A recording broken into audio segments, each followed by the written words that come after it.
Welcome back. This is section 10.5, conic sections. So this is the introduction of conic sections. Some of you had learned about conic sections possibly when you were taking pre-calculus. So here's a quick lesson on what a conic section is. If we look at two inverted cones and we take a slice with a plane, we can create all the different types of conic sections. Parabolas, hyperbolas, circles, uh, even a line, because I could cut a plane through here. I can make a line. I can even make a point by cutting right through the middle. They're all considered conic sections, but the ones that we mostly talk about as conics are hyperbolas, parabolas, and ellipses. A circle is an ellipse with the foci or the foci on top of each other. So here's a definition. We're going to start off with a parabola.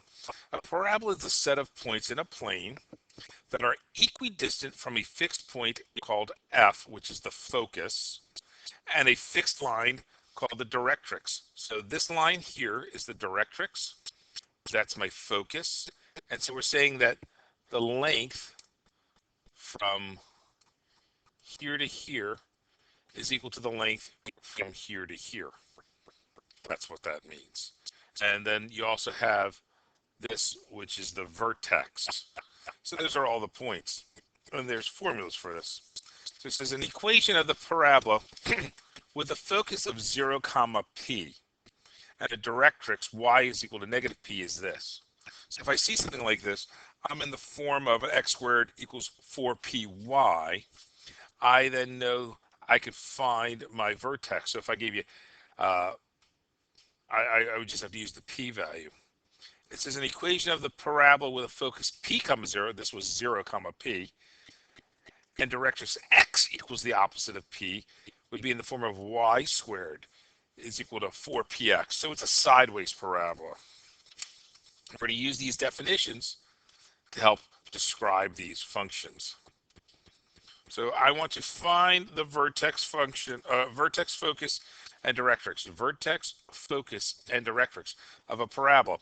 And we're going to sketch it. So x squared is equal to 4py. That's what we said we were going to use, right? X squared is equal to 4py right here. So I know that 4p has to equal 6, or p is equal to 3/2. Right? So the directrix is going to be y is equal to the opposite of p. So y is equal to the opposite of 3/2. So that's my directrix. All right, so we have that. The focus is 0 comma p. So in this sense, it's 0 comma 3/2. So we wanted to find the focus and the directrix, and the only thing we haven't found, I'm sorry, go back, the only thing we haven't found is the, is the vertex. Well, what is the vertex? I'm going to say it's 0 comma 0. We're going to just show you why in a minute. So given this function, it has a focus at 0 comma 3/2. So 0 comma 3/2. It has a, so that's my focus, and that's my directrix.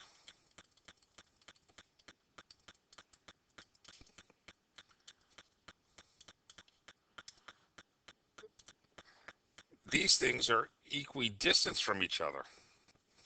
So the vertex has to be right in the middle at 0 comma 0. So that's how I do it with 0 comma 0. All right, because going back to the diagram, I'm going to show you this one more time. The distance, let's go back one more slide. The distance from the focus to the directrix is the same. So this distance and this distance is the same. So if I wanted to come down in this direction, this has to equal this according to the definition. So my focus and my directrix split the distance for my vertex. So now we're going to look at this problem. 2y squared is equal to 5x. So we want to say that y squared is equal to 5 halves x. The reason we want that, because we want the formula y squared is equal to 4px. So we know 4p has to equal 5 halves, or p is equal to 5/8. So if p is equal to 5/8, the directrix, right, is x is equal to the opposite of p, where x is equal to 5/8, negative. All right. And if we know that, we know that the focus in this instance would be p comma 0. All right. So it would be 5/8 comma 0. That's what we said over here. Going back to this, right? The focus is p comma 0. P comma 0. So the vertex, again, is going to be there. It's equidistant. It's going to be 0 comma 0. So this function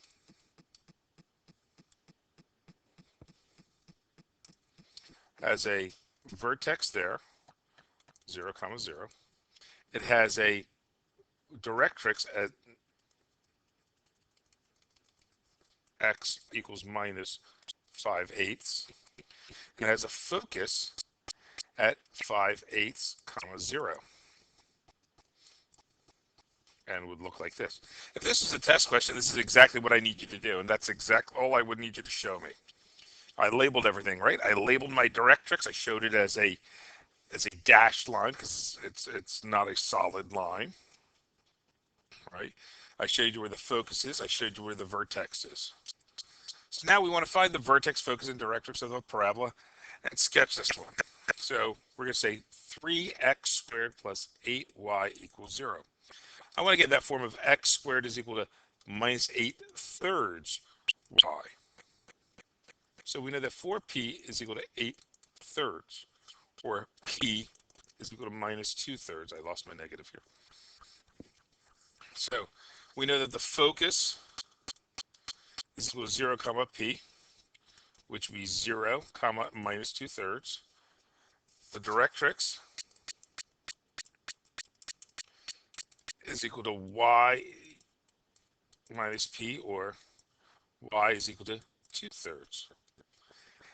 They're equidistant. The vertex is 0, 0.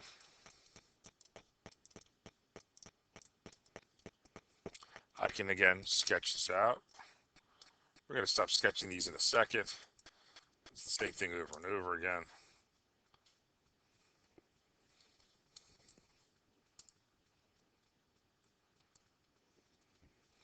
So let's see.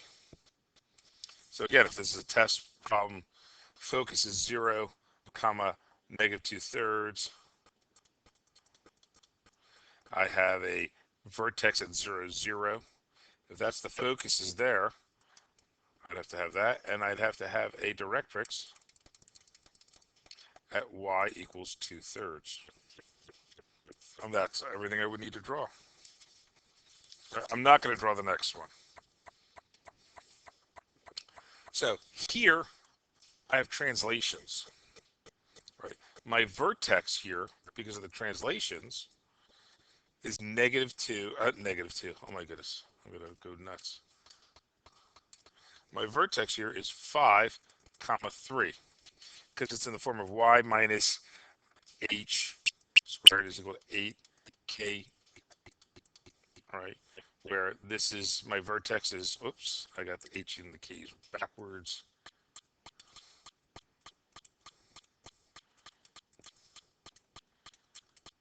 HK. My focus, well, how do I find my focus? Oh, that's right.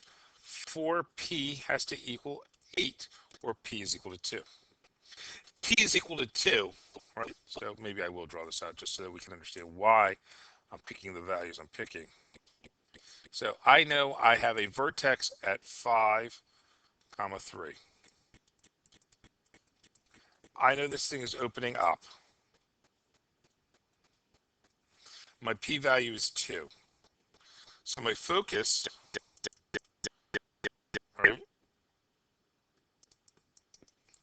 is what? It's 0 comma p. But I have to add 2 to this point here. So I have to add 2. Sorry, it's not. Oh, I went the wrong direction. Look at me. It's a sideways parabola, and I went up and down. I'm not thinking. Let's do this. Think for a second. 5 comma 3. It's a sideways parabola. I have to add 2 to my x values. My focus is p comma 0 in general, right? But it's not 0 anymore because things are moved out. It's based on my vertex. I have to add 2 units because of this p to my x value, 7 comma 3. That's my focus. My directrix is 2 units in this direction. So I'm going to subtract 2 from my x value. X is equal to 2. Oops, x is equal to 2, or in this math world, 3. That's a shame. It's the arithmetic that's going to kill me. So we're not necessarily saying p is equal to, it's p comma 0. I'm going to use that concept so I know how to add and subtract. Right? This is about as hard as they get. We're not going to worry about the rotations in this section. That's later on in the chapter. So now, we've done the parabolas. Now let's come up with the definition for an ellipse. An ellipse is the set of points in a plane, the sum of whose distances from 2 fixed points f sub 1 and f sub 2 is a constant. These 2 fixed points are called the foci.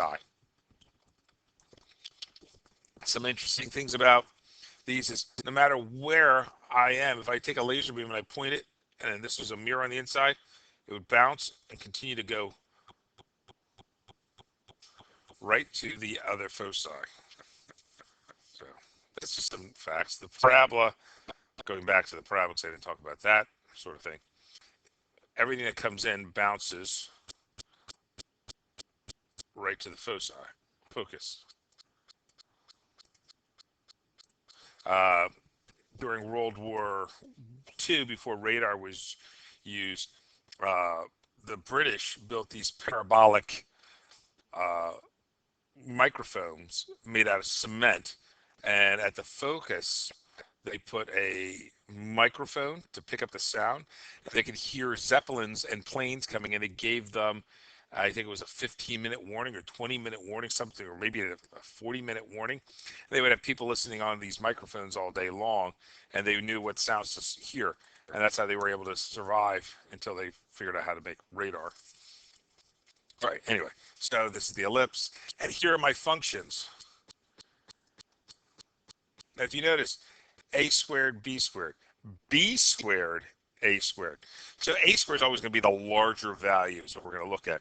So a is greater than or equal to b, is greater than 0, has a foci of plus or minus c comma 0, where c squared is equal to a squared minus b squared. And then we could say that a is greater than or equal to b is greater than 0. But since the a value is under the y, my foci move from plus or minus c comma 0 to 0 plus or minus c. And c squared is still equal to a squared minus b squared. But the vertices are 0 plus or minus a. So we're saying that this, if the larger value in the denominator is under the x, it would be oriented up and down. If the larger value is underneath the y, it'll be oriented right and left. Oops. I just did that backwards. I'm not paying much attention. All right, let's say this one more time. If the larger value is underneath, well, we'll see it on the next page. If the larger value is under the x, it's longer along the x-axis. That's the major axis. So you would see this is sometimes called the major axis.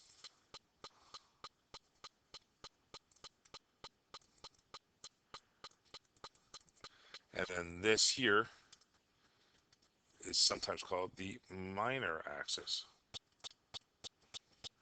I'm going to pick a different color than red. I want to pick something that's a little lighter so we can still see the diagram.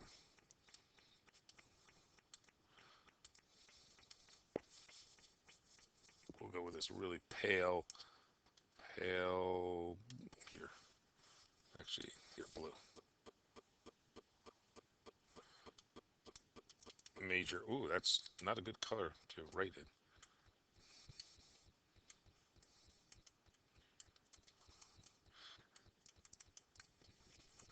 So we sometimes talk about the majors and the minor axis.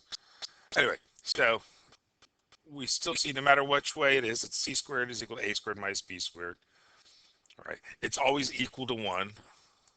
It's always positive, right? So the foci just locates it on the x or the y axis depending on the function that we're looking at. So let's look at an example.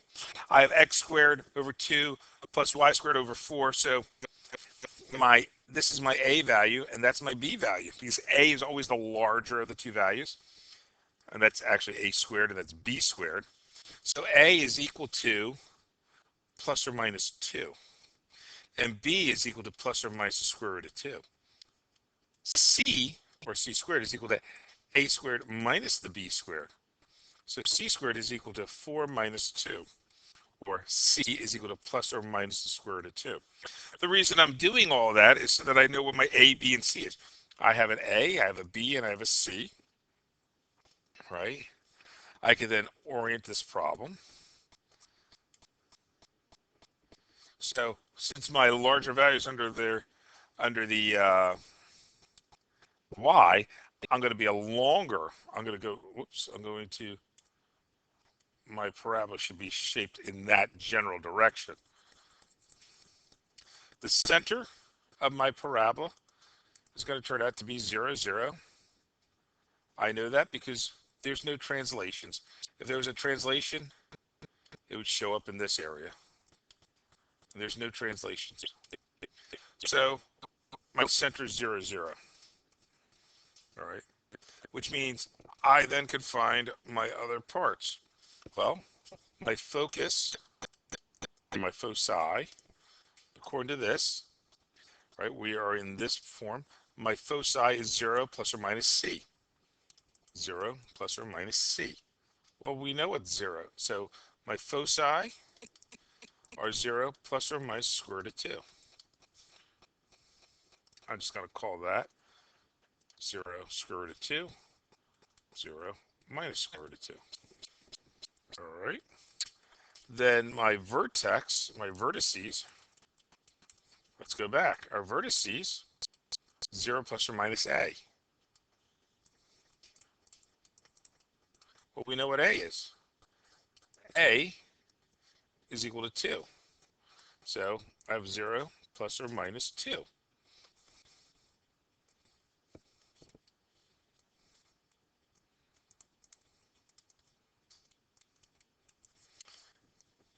And then my b value,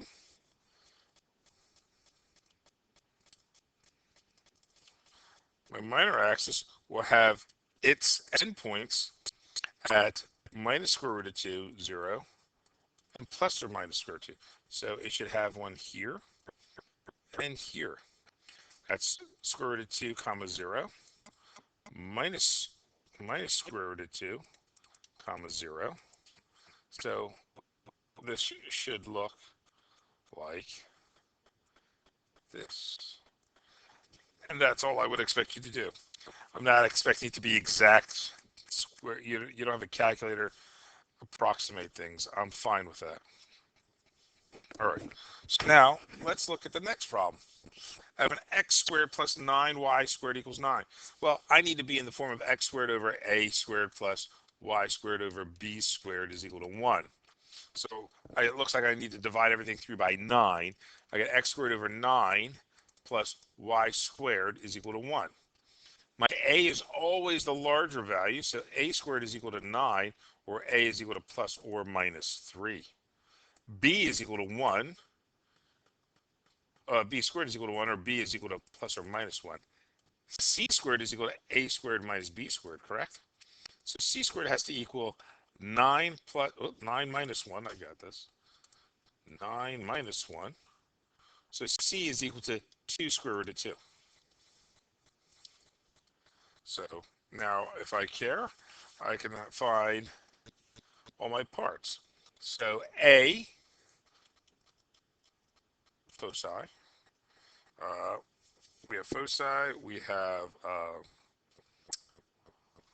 right? So what is our foci? Our foci is 0 plus or minus C. So our foci would be along this axis. So it's 2 plus or minus 2 square root of 2, comma 0. That gets us our foci. And then our vertices are, so this is plus or minus C comma 0. This is plus or minus A comma 0, or plus or minus 3 comma 0. And the minor axis endpoints are going to be plus or minus 1. Whoops, not plus or minus 1. 0 plus or minus 1. So if I wanted to draw this out, now this one, the larger values on the x, so it should be oriented right and left. So I have a negative 3 comma 0. We'll call that 3 comma 0. We'll call this 1 comma 0, and that one minus 1 comma 0. So now we know it does this. And it has the foci at minus 2 square root of 2 comma 0 and 2 square root of 2 comma 0. I have it all drawn out. It's all labeled. That's all we need to do for this problem. Now this one's going to require us to do a little more work. We have to complete the square, so hopefully you still remember how to complete the square. All right, so give me a minute. I'm going to work it out, and then I'm going to show you where we're at. Okay, so I've completed the square. I worked out the problems. First, I decided to group my x squared and my x together. I put parentheses around it, my y squared and my y terms together. And I put the 10 on the other side, the constant. To complete the square, I take half of the b term and square and add it to both sides. And same thing over here. All right. So the reason I have a 12, there's a 4 here. When I multiply that by 4 times 3 is 12. I have to add 12 here. So now I have negative 10 plus 1 plus 12. I complete the square, divide through by 3. I'm going to note that my center is a negative 1, because that's a plus 1, comma 2, because it's y minus 2. So now I have my center. I need that center so I could move things around. All right. So I know that a squared is equal to 3, or a is equal to plus or minus the square root of 3. B squared is 1, because that's what's under here. So b is equal to plus or minus 1. I could solve for c, because I know that c squared is equal to a squared minus b squared. So c turns out to be plus or minus square root of 2. My vertices is going to be this point, add a to it. Negative 1 plus or minus my a value, comma 2. My foci is going to be negative 1 plus or minus my c value, comma 2. And then my minor axis affects my y value, so it's negative 1 comma plus or minus b plus 2. So here are my vertices. All right, my vertices are right here. This is my vertices, negative 1 plus or minus square root of 3 comma 2. I can't combine them, so I'm just going to give that as an acceptable answer. My foci, negative 1 plus or minus square root of 2 comma 2. Now here on my minor axis, since I'm just plus or minusing 1, I will actually give the actual results. So the answer is negative 1 comma 3, negative 1, 1. I'm not going to take the time to draw that. If you really want to draw it out, you can, or you can even go to Wolfram Alpha to see what it looks like. Next. So we've talked about parabolas. We talked about ellipses. And now we're going to talk about a hyperbola. A hyperbola is a set of all points in a plane. The difference of whose distance from two fixed points, F1 and F2, the foci, is a constant. So again, if I pick this point and I go through here, That's always going to be the same length. It's a constant. All right. So let's look at the formulas for these. It says the hyperbola x squared over a squared minus y squared over b squared is equal to 1. Now, the a squared is not necessarily the largest term. A is just what's always going to be up front. We're always going to know the orientation by who's positive and who's negative, right? Since it's x squared first, it orients left and right. But down here, since y squared is the leader, it's the positive term, it orients up and down, right? My foci is plus or minus c comma 0, right? This one in the ellipse, it was c squared is equal to a squared minus b squared. Here, I'm just adding them together. My vertices are plus or minus a comma 0. And again, that's based off of it being centered at 0, 0. If I move the center, I would then adjust that. And I know the center by this part here.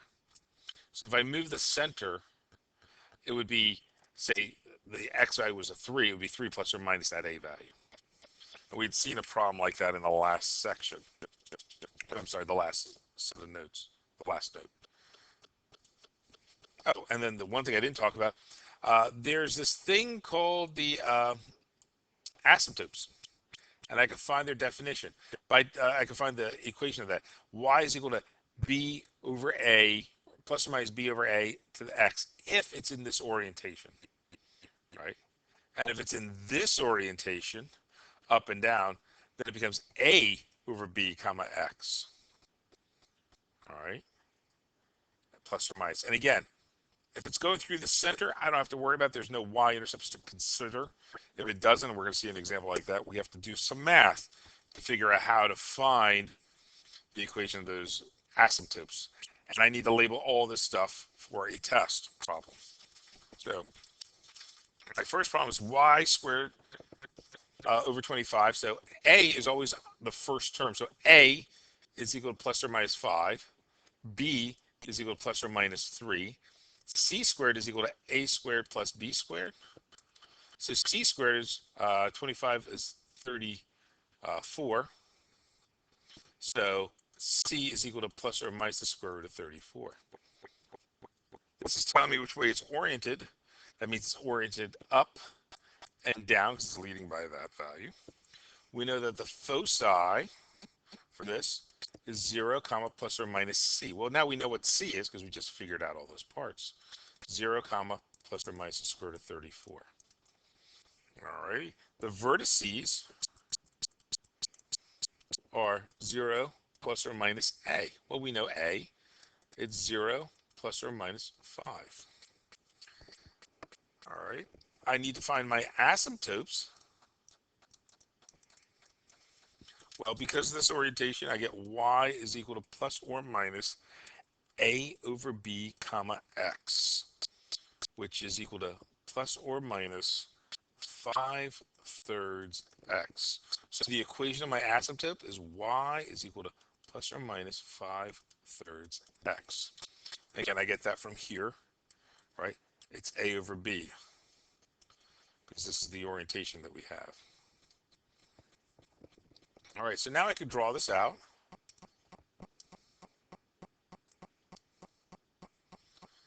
And I'm just going to sketch it real quick. I have a vertice at 0, 5, 0, negative 5. All right. I have a foci of 0 comma square root of 34. And I have another one, 0 comma minus square root of 34. All right. The function looks like it does this. I should have two asymptotes, one coming through here and one coming through there. And I need to have the equations of those. So this would be y is equal to minus 5/3 x, and this would be y is equal to 5/3 x.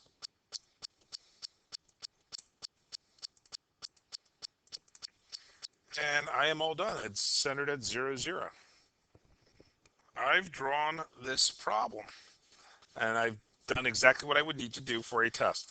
When I'm sketching, that's all I need it to look like this. It doesn't have to be perfect. It has to be close. My lines aren't running into each other. I could have done something if I really wanted to make it look better. I could have done something like this and made the vertices make it look more like it's going closer to the uh, asymptotes, because really they go very close to the asymptotes. So now we're going to look at this problem. A is always the leading term. It's x-oriented, so that means we're going right to left. A is equal to plus or minus 6. B is equal to plus or minus 8. C squared is equal to 36 plus 64, or 100. C is equal to plus or minus 10. That's nice. So now the foci, right? The foci are plus or minus C, comma 0, or plus or minus 10, comma 0. My vertices are plus or minus A, comma 0, or in this case, plus or minus 6, comma 0. My asymptotes, since I'm going up and down, it's y is equal to plus or minus b over a. The other was a over b.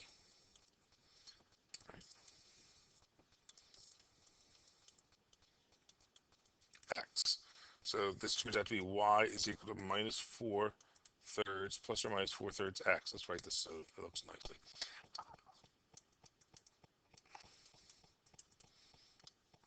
If I wanted to draw this out,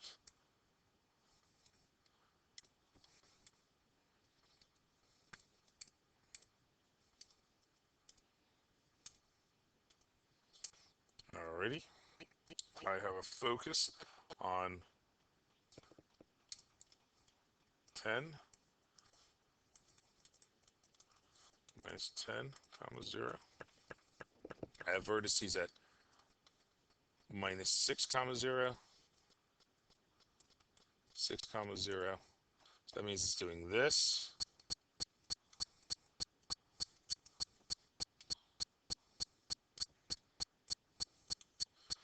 And then I have my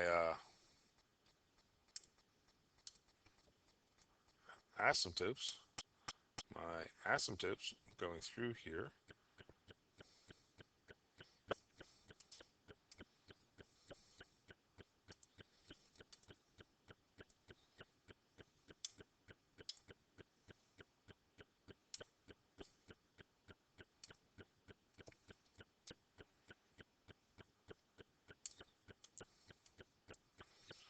There's my asymptotes and then the equations of those asymptotes. This is y is equal to 4 thirds x.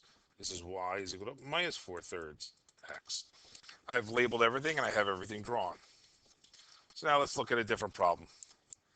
I'm not going to draw any more of these out, and I'm going to just talk about some of these and then do some of the work on the side. So I have x plus a negative y squared plus 2y equals 2. I have to complete the square, so give me a second. I'm going to write that out just to save some time, and I'll show you the work. Okay, I'm back. I completed the square. I started off with this here. I said x squared plus or minus. I told you this. I factor out the negative one because when we're completing the square, the leading term should always be a positive one. So I have to take a negative one out of both of these. I then cut in half, square, add to both sides, but there's a negative in front of here, so I have to subtract one from this side. Then I finish to complete the square. The leading term will always have the a, so a is 1 plus or minus 1. B is plus or minus 1. C turns out to be plus or minus the square root of 2. My center, which I kind of need, is 0, comma 1. I need that for something later. So my foci is plus or minus the square root of 2, comma 1, because it's plus or minus C, comma 1. The vertices are plus or minus 1, because it's, again, the a value, plus or minus 1. I know it's been translated because this minus 1 here, so it's translated up by 1 unit. I need to figure out the equation of this line, which is y equals plus or minus b over ax. Well, b over a is just the slope. We already know the slope was b over a, and it turns out to be just 1 plus or minus 1. But here's the problem. I need a point. That's why I needed the center. I need this point to help me figure out the equation of the line. I need to still remember the form. So it's y minus the y sub 1 equals x times x minus the x sub 1.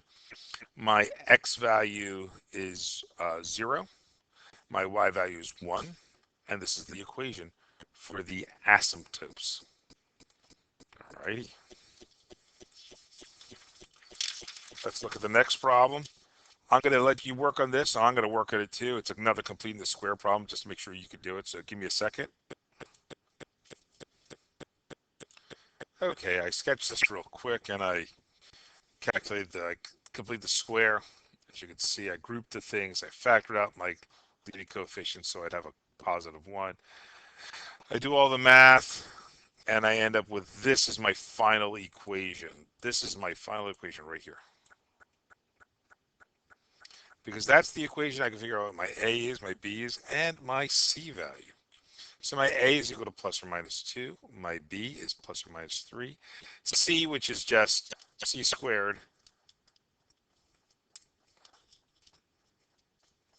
C squared is equal to A squared plus B squared. So I'm just going to use that to solve for that part of the problem. C turns out to be plus or minus square root of 13. My foci, because I'm not centered at 0, right? My y's were translated 2 units up, and my x's were translated 1 unit to the left. That's hold on here for a second. I made a calculation error. I just caught that. So my y's were translated 1 unit to the left. So my x is translated 1 unit to the left. I'm sorry. So my foci is negative 1 comma plus or minus c plus 2, which gives me negative 1 comma plus or minus square root of 13 plus 2. My vertices are again using the a value plus the y value, right? Because this is affecting the y, so I have to affect the y here. And these are my 2 vertices. What I want you to realize is A, that I have a center that's negative 1, 2. And I could figure that I now have 2 asymptotes. So I have to figure out each one separately. One turns out to be y equals 2/3 x plus 8/3. The other turns out to be y equals minus 2/3. So I didn't label them. So this is that line, and this is this line here. I decided to throw them up, and then I decided to draw them out later. So those are the lines. So I want you to see what this would look like, so you have an idea. All right, we're almost done. We have 5 more slides to go. So now we want to find the equation of the conic, who has a parabola. It's a parabola. Its vertex is 0, 0. Its focus is 1, 0. So we know that y squared is equal to 4px, where p is equal to 1, because the distance from the vertex to the focus is my p, and it's getting 1. I know that it's changing on the x's, so it's a y squared is equal to 4px problem. So y squared is equal to 4x. Alrighty. Let's look at the next one. I want a parabola whose focus is negative 4, 0. So it has a focus. It's a parabola, right? So it has a focus at negative 4, 0. X equals 2. So here's my x. Y-axis. X equals 2. Has a focus at negative 4, comma 0. So the center of that thing has to be equidistant. But the most important thing is, what is the distance from here to here? That's 6. If that is 6, half of that's p. P is equal to 3. So p equals 3. I'm in the form of y squared is equal to negative 4px. Well, that means y squared is equal to negative 4 times 3 x or y squared is equal to minus 12x. And that should be it, right? Or is it? The question is, that's 3. So the one thing we didn't calculate for is the vertex. So this is 3 units. That would be 1. Negative 1, matter of fact. That's negative 1 comma 0. So isn't that really this plus 1? Because it's negative 12x minus a minus 1. All right. So now we have the equation of that parabola. We had to take into consideration translations, and you only get that because you can see where the center is. Right?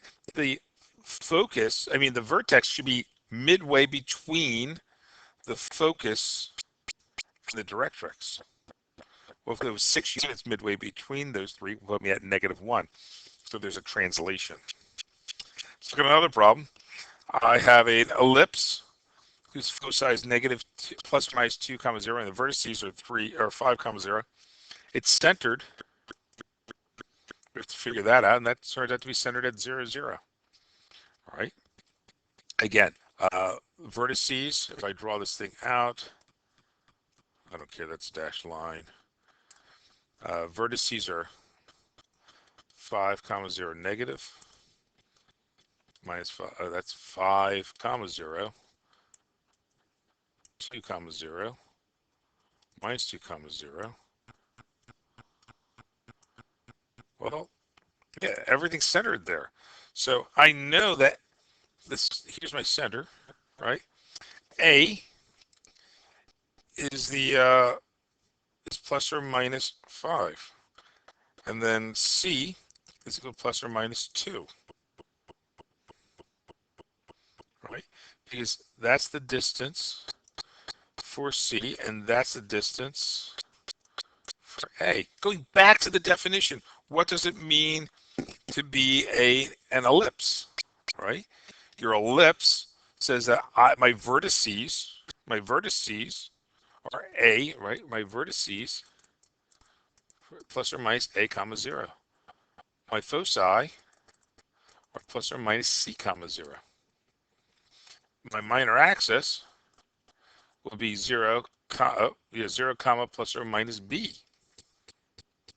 Well, B turns out to be 1. Right? I'm sorry. B turns out to be plus or minus the square root of 21. Sorry, I can't read my own handwriting.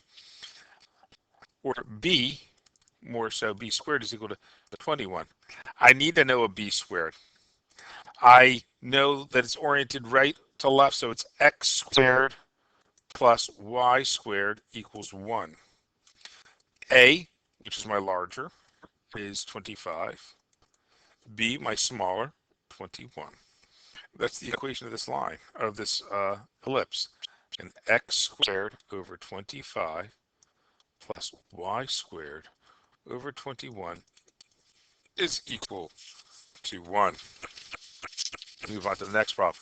I want to find the equation of the conic section like this. So we've done an ellipse. Let's skip this because I'm running out of time. Give me a second. I want to go to the hyperbola because we haven't looked at a hyperbola. And so this is plus or minus 3 comma 0 foci. So center, I can figure out my center, and that's 0, 0. Again, there's no translations, 0, 0. All right. C is equal to plus or minus 5. A is equal to plus or minus 3, or so C squared is equal to 25. A squared is equal to 9. I need to know B squared, right? I know that C squared is equal to A squared plus B squared. So I can do that substitution. It turns out that B squared is equal to 16. I'm oriented left and right. A is always under the first term, so there's a 9. There's a 25. 9 and 16. There's a minus here. That's always equal to 1. If it's oriented left and right, then there's an x squared, y squared. And that's my equation. All right. Let's do another one. It's another hyperbola. Now I have to figure out my a value. Well, my vertices, right? This is important. My x values aren't changing. So what are my vertices? A is equal to plus or minus 5. How do I know that's correct?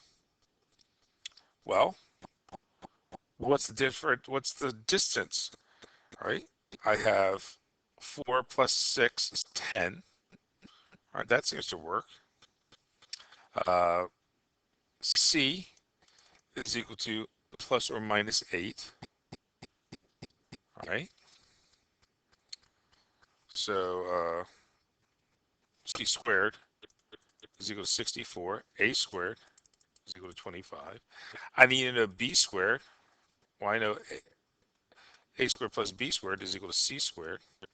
So B turns out to be 39. B squared. I don't care about B itself, right? The center of this problem I do need to know. It's negative 3 comma 1. All right.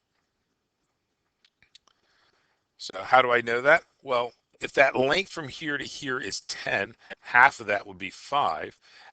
So I could subtract 5 from here and I get 1, or, I could then do the same thing. I could add 5 because I want to go to the right, and I get 1. So that's a nice way of finding this information.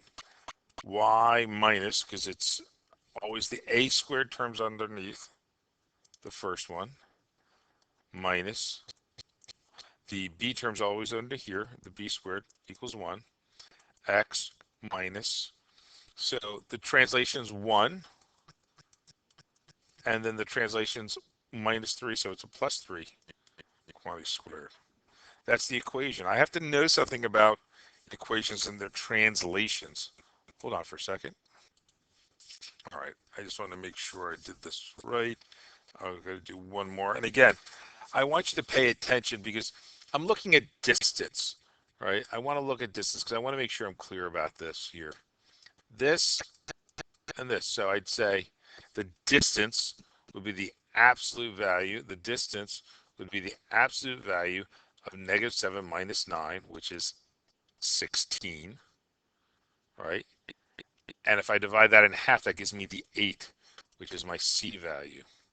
The vertices, it gives me my A value. And again, it's the absolute value of negative 4 minus 6, so 10. Divide that in half because that gives me the length of A. A has to equal plus or minus 5. I just want to make sure I'm clear about where these numbers are coming from and you're not wondering as you're watching this video. Let's do the last problem. Find the equation of the conic. It's a hyperbola, vertices negative 3 plus or minus 0. Now we're having an asymptote. So the asymptote doesn't have a plus or minus. There's no number here. It's 0. So it's going through the origin. A is plus or minus 3, or a squared is equal to 9. Y is equal to b over ax. All right? And since that's the case, I have b over a is equal to plus or minus 2. We know what a is, so b over 3 is equal to plus or minus 2, or b is equal to plus or minus 6. So b squared, 36. So we know the a term's always under the first thing. The t squared term's always under the second one. It's always equal to 1. And then my x squared, because of the orientation, my y squared, because of the orientation looking at the vertices, what's changing, is equal to 1. That's everything. So that concludes this section. I'm sorry there was a couple slides we didn't go through, but I knew we were cutting this close. It was 50 minutes. I thought that was long enough. If there's some problems you'd like to see on this, we can do that in class. Thank you and have a great day.